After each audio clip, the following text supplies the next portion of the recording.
क्षेत्रफल, आयत तथा परिमाप से संबंधित सवाल है, ठीक है ना। इसमें कई ठो संक्रियाएं मिला रहता है, ठीक है ना, जैसे वर्गमूल है, लघुत्तम है, सब इसमें आते हैं, ठीक है ना। कभी कभी कल एक चाल का भी सवाल आ गया था ना इसी में, इसलिए ये ज्यादा इंपॉर्टेंट है। अब जानेंगे एक आयत का क्षेत्रफल। इसका क्षेत्रफल क्या होता है? लंबाई गुणित चौड़ाई, ये गुना होता है, इतना जानते हो। एक वर्ग का क्षेत्रफल, इसका भी यही है, इसका तो एक बराबर होता है, जितना इधर होगा इतना इधर होगा, ये भी गुना होगा, बराबर होगा। अब लेकिन अब क्या बोल रहा है? वर्ग के क्षेत्रफल से 3 गुना है। कौन सा? ये 3 गुना है, किसका? ऐसे ऐसे 3 करेंगे तब ये होगा। बात समझ में आया? देखो यही समझना आपको, एक आयत का क्षेत्रफल एक वर्ग के क्षेत्रफल से 3 गुना है। ये जो क्षेत्रफल है किसका 3 गुना है? वर्ग के ना। ये 3 गुना, इसको ऐसे ऐसे 3 गुना करेंगे तब ये बराबर होगा इसका। समझ में आया? फिर देखो, एक आयत का क्षेत्रफल, एक आयत का क्षेत्रफल वर्ग के क्षेत्रफल से, वर्ग के क्षेत्रफल से 3 गुना है। ये इतना बड़ा है कि ये 3 गुना करेंगे तब ये बराबर होगा। समझ में आ गया? तब आयत का क्षेत्रफल क्या होता है? L गुणित B बराबर, इसको क्या करते हैं हम लोग? A स्क्वायर करते हैं गुणित 3। ये हो गया सूत्र। अब बोल रहे हैं आयत की लंबाई, आयत की लंबाई तथा उसकी चौड़ाई वर्ग भुजा का 1.5 गुना है, ठीक है ना। इसकी जो चौड़ाई है 1.5 गुना है। हाँ, अब तो लंबाई इसकी चौड़ाई की 1.5 गुना है। तो ध्यान देंगे, चौड़ाई इसका क्या है? वर्ग की चौड़ाई x, क्या मानेंगे? x मान लेते हैं, चलो x। इसकी 1.5 गुना क्या होगा? x की मने गुना, 1.5 गुना मने 3/2। देखो x है 1/2 को 1.5 गुना बोलते हैं, 1.5 बोलते हैं। तो ध्यान देंगे 2 1 कम 2 रे 3/2, ठीक है। 3/2 हो गया। तो इसका 1.5 गुना है, बोल रहा है कौन? चौड़ाई। उसकी चौड़ाई वर्ग की भुजा की 1.5 गुना है। तो हमने इसको वर्ग को क्या माना? एक भुजा को x, वर्ग को क्या मान लिया? x मान लिया। चलो x, तो इस पूरा x हो जाएगा। ध्यान देंगे तो देखो यही पे समझना है आपको। आयत की लंबाई 40 सेंटीमीटर, समझे? आयत की लंबाई 40 सेंटीमीटर, तो इसका L बराबर दिया है 40, L बराबर 40, तथा उनकी चौड़ाई, तथा उनकी चौड़ाई वर्ग की भुजा के 1.5 गुना, वर्ग की भुजा की 1.5 गुना। तो वर्ग की भुजा की 1.5 गुना क्या हो जाएगा?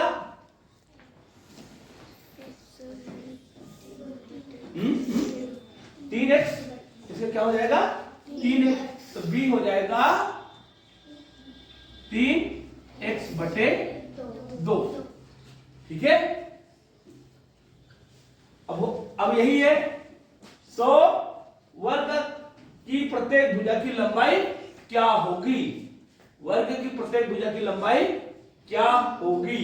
तो आप जानेंगे, इसके जगह लिखेंगे 40, इसकी जगह लिखेंगे 40। यहां तक समझ में आया? ये चौड़ाई कहां से निकाला हमने? वर्ग से। वर्ग की भुजा की 1.5 गुना है, वर्ग की भुजा की 1.5 गुना। तो वर्ग की भुजा भी पता नहीं है, तो वर्ग की भुजा क्या माने हमने? x, x की 1.5 गुना, x की 1.5 गुना माने 3/2। क्या है? आयत की चौड़ाई है, आयत की चौड़ाई। तो आयत की चौड़ाई हो जाएगा गुणित 3x/2। समझ में आ गया? इसी को कहां लिखेंगे? इसके चौड़ाई में बराबर 3 गुना है कौन सा? वर्ग का क्षेत्रफल लिखा है ना, वर्ग का क्षेत्रफल से 3 गुना है ये, ठीक है ना? कौन सा ये? तभी इसका दोनों को बराबर होगा। ये आपको इतना जमाने आना पड़ेगा, इतना जमाओगे तो आगे सवाल बनेगा, ठीक है? तो फिर से आप समझ ले थोड़ा से, आयत का क्षेत्रफल एक वर्ग के क्षेत्रफल से 3 गुना है, वर्ग के क्षेत्रफल से 3 गुना, ये 3 गुना है ऑलरेडी, मतलब चौड़ा है किसका? इस वर्ग के क्षेत्रफल से। इसको 3 गुना करेंगे तब बराबर हो जाएगा।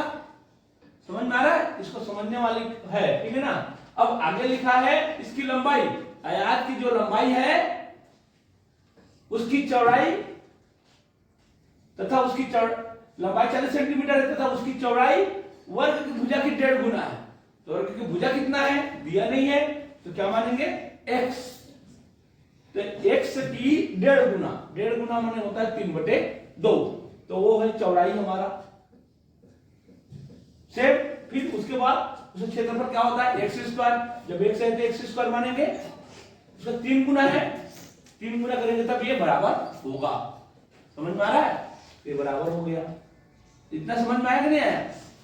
अब ध्यान दें, अब इसको एक काट देते हैं, 2 एकम 2 और 2 विषम 20 या 60x, 20 या 60x बराबर 3x² ना, 3x² हो गया।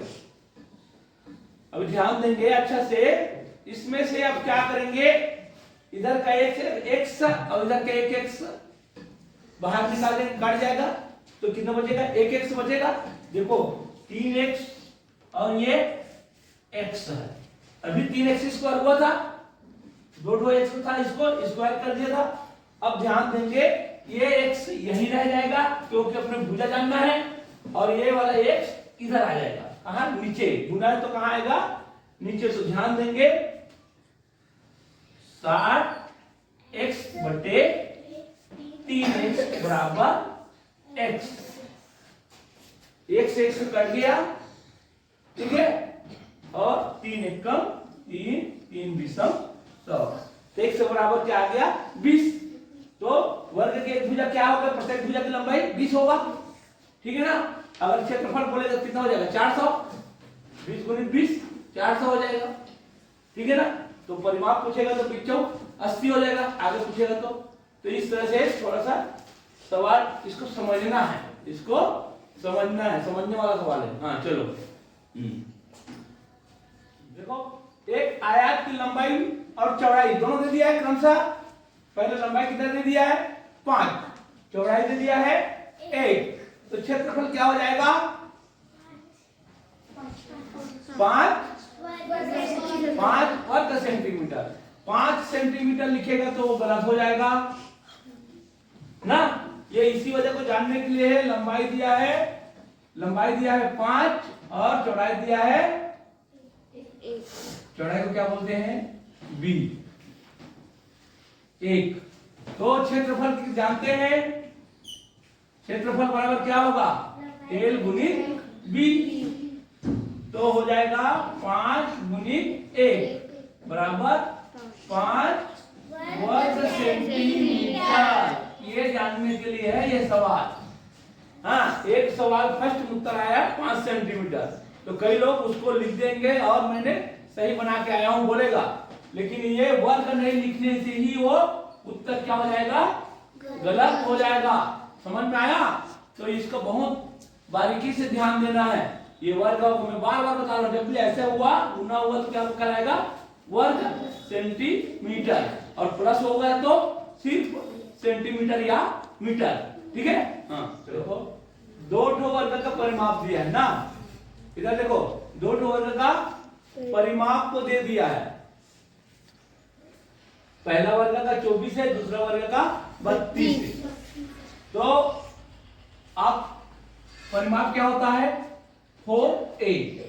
एक का दिया है कितना 24 और दूसरा का 4a बराबर दिया है 32। समझ में आ गया, दोनों परिमाप दिया है। अब ऐसे वर्ग का परिमाप क्या होगा जिसका क्षेत्रफल इन दोनों वर्गों के क्षेत्रफल के बराबर होगा।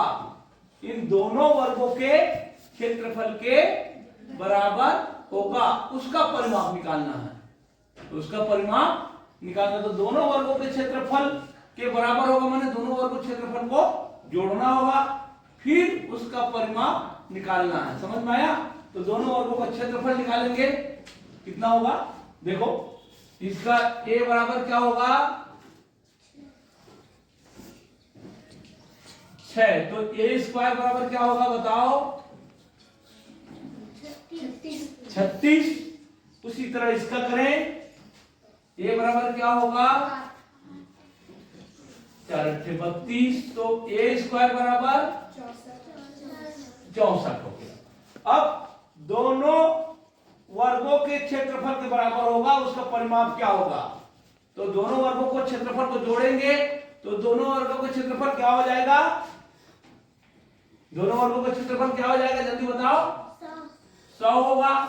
तो ये दोनों वर्गों को जोड़ दिया, a स्क्वायर बराबर 100, एक ठो बना दिया, दोनों को जोड़ के एक ठो वर्ग बना दिया, तो 100 हो गया। अब इसका क्षेत्रफल निकालना है, तो a बराबर कितना होगा, a बराबर 10, तो उसका परिमाप क्या होगा, ऐसे वर्ग का परिमाप क्या होगा 4a। 4a बराबर कितना हो जाएगा बताओ 40। 4a बराबर 40, इसमें 4 लगा देंगे ना, a है इसमें 4 लगा दिया तो क्या हो जाएगा 40। आगे उत्तर, तो बात समझना है पहले। देखो ऐसे वर्ग का क्रमशः परिमाप जानते हैं 24 और 32, तब क्या जानना है, एक ऐसे वर्ग का परिमाप क्या होगा, ऐसे वर्ग का परिमाप क्या होगा जिसका क्षेत्रफल दोनों वर्गों के क्षेत्रफल के बराबर हो। एक ऐसे क्षेत्रफल बनाना है जो दोनों वर्गों के क्षेत्रफल जो आएगा उसके बराबर हो। ये दोनों वर्गों के क्षेत्रफल बराबर होगा, तो इसमें ये बोला है ये स्क्वायर बराबर ये स्क्वायर धन ये स्क्वायर, तो ये बड़ा वर्ग बनेगा। तो ये स्क्वायर क्या होता है, एक का 36 है और इसका 64 है, ये स्क्वायर बराबर, तब ऐसे स्क्वायर, तब ये स्क्वायर बराबर हो गया 100, तो a बराबर होता है 10, इसका वर्गमूल लिख लेगा 100 का 10। अब इसका परिमाप जानना है, इसका परिमाप जानना है, तो क्या हो जाएगा 40, क्या होगा 40 हो जाएगा। चलिए